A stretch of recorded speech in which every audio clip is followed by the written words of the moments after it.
So the college football playoff has announced its format once it goes to 12 teams. And you might have thought that it was already settled, and it was to a point. But some changes in the college football landscape, don't know if you've been paying attention to the news or not, made some changes necessary. Before, with the 12-team playoff, it was the 6 highest rated conference champions and 6 at-large teams, which made sense when there were 5 power conferences. There are no longer 5 power conferences, despite the Pac-12 firing George Kliavkov and hiring a new commissioner, which who in their right mind takes the job as the Pac-12 commissioner right now? That's probably a topic for another discussion another day. But there were 5 power conferences. Now there's 4. And as a lover of group of 5 football, not even I can really argue that 2 group of 5 conference champions should make the college football playoff over the second or third best team from the ACC, SEC, Big 10, Big 12. I just don't know that you can make that case. So before, it was guaranteed. It wasn't guaranteed, but it was guaranteed that the 5 Power 5 conference champions were going to make the college football playoff. Now, it wasn't worded that way. It wasn't worded as there were automatic bids for the ACC, SEC, Big 10, Big 12, and Pac-12. It wasn't worded that way. But for all intents and purposes, those 5 power conference schools were going to be 5 of the 6 conference champions. So it didn't limit access, and it didn't guarantee access to anyone. In theory, it does. In actuality, it does. But in writing, the way it's written, the way it's constructed, it didn't. And it's the same thing with the new format. 5 conference champions and 7 at-large bids. Is it the right move? Yeah. Yeah, it is. Now, I'm still a fan of there isn't 100% guaranteed access to the SEC, Big 10, Big 12, and ACC champions. Now, there is in reality, but in practice, in the way that the constitution of the college football playoff is written, that's not the case. And I'm okay with that. But we all know that 4 of those 5 conference championship spots are going to be reserved for the Power 4 conference champions. And I wonder how long the day, I wonder if the days are numbered for a group of 5 champion being involved in the college football playoff. I wonder how often that team has to win to keep the hope of that still alive. Because I can see an argument down the line of, we've been doing the 12-team playoff for 5 years, and the group of 5 representative is 0-5, and the average margin of victory for the Power 5 school is 20 points or something like that. I can see where the conversation starts to happen of, should there be guaranteed access for a group of 5 representative? Should it be just simply the 4 Power 4 conference champions and 8 at large? Now, again, I think that's a different discussion for a different day, and one that probably doesn't happen until 2028 or whatever. But I'm telling you, that day will come eventually where we're going to have group of 5 national champions and Power 5 national champions. And we're not going to get an end of the year David versus Goliath Bowl. It's just not going to happen. But right now, the way it's currently constructed, I think for the good of the sport, you can't have 2 group of 5 conference champions involved in the playoff. Not yet, anyway. Until you can prove, and there has been a time in the past, God, has it been? I'm old. In the last 20 years, where you could argue 2 or 3 conference champions from the Mountain West or the WAC or Conference USA, Big East at the time, deserved to be in a 12-team playoff. Those days don't exist anymore. The haves and the have-nots are just split so far now where you can't make that argument that like, oh, hey, the Mountain West champ deserves to be in the college football playoff. In a 16-team playoff, maybe. But in a 12-team, no. And so I think the college football playoff got it right with 5 conference champions. None of the conferences are guaranteed one of those slots. Now, you know for a fact that the SEC champion is going to be one of the highest ranked conference champions. There's not a scenario where, even if in the past when divisions were still a thing, if a 8-4 SEC East team came in and beat Alabama in the conference championship game and they were unranked, they're not going to finish unranked anymore after winning the SEC championship. It's just not going to happen. So we know that for the most part, and not even for the most part, undeniably there are spots reserved for the ACC, Big Ten, SEC, and Big 12 conference champ in the new playoff format. And I'm fine with that. I'm fine with there's one slot open for a group of 5. I'm fine with that. I don't think other people will be fine with that, especially when we get to a point where in every year something comes up, right? Like the year Cincinnati made the college football playoff, it was because some really unforeseen circumstances, some unexpected, flat out, nobody saw coming expectations and things that went down that led to Cincinnati being on the college football playoff. And this past year, Florida State, it would have been ridiculous to before the season say, okay, the last spot comes down to 12-1 Alabama or 13-0 Florida State. Who gets in?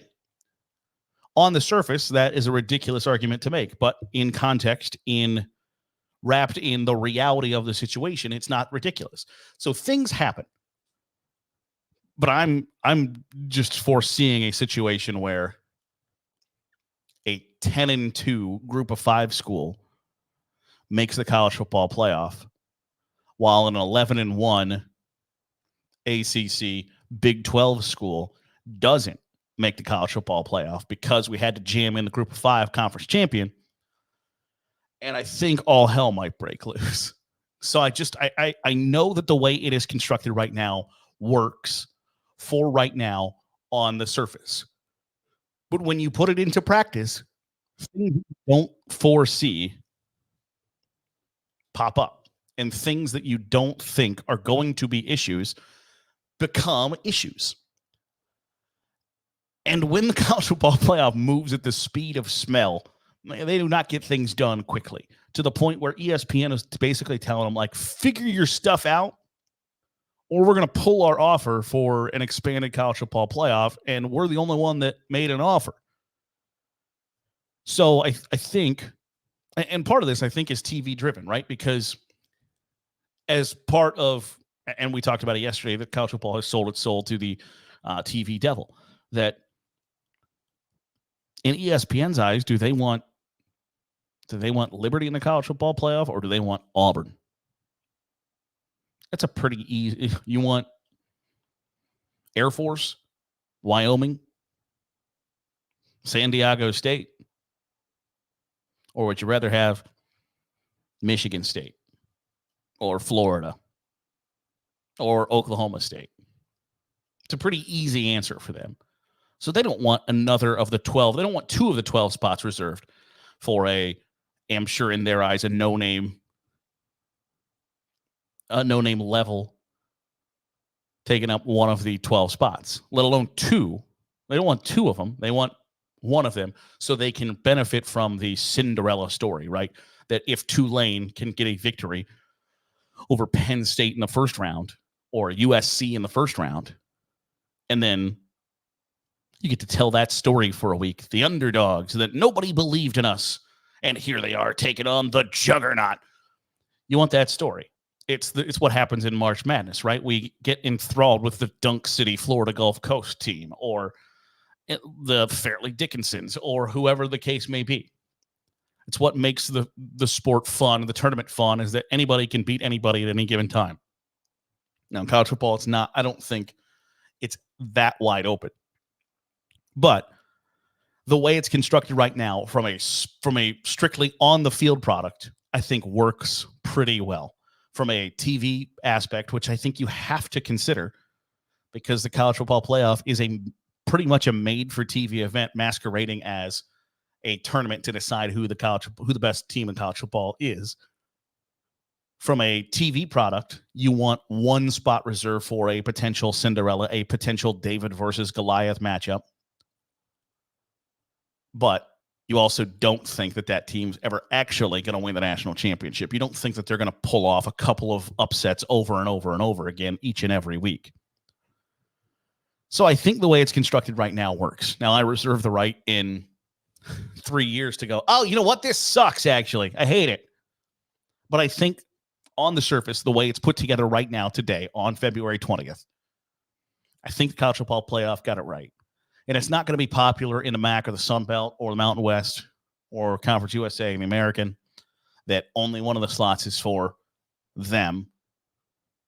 But until you prove otherwise, that you deserve a seat at that table, until you have forced your way through the door. And I think you can make the argument that you see it in college basketball all the time, that like the second that somebody becomes really good as a mid-major, the high majors don't want to play them because you're going to get your ass kicked and you're going to be real embarrassed that you got your pants ripped off by a team from the West Coast Conference.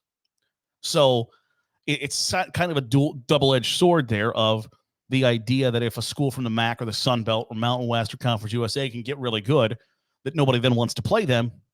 I think that holds water.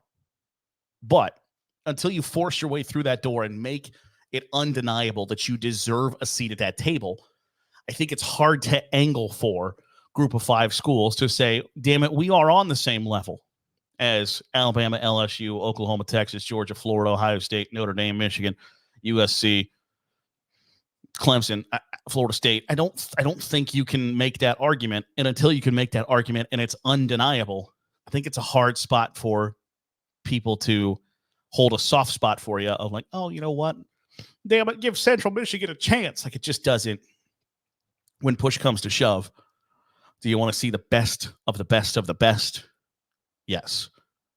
Do you want to see an upset here or there? Do you want to see a Cinderella? Do you want to see somebody who has no business beating somebody else? Of course you do.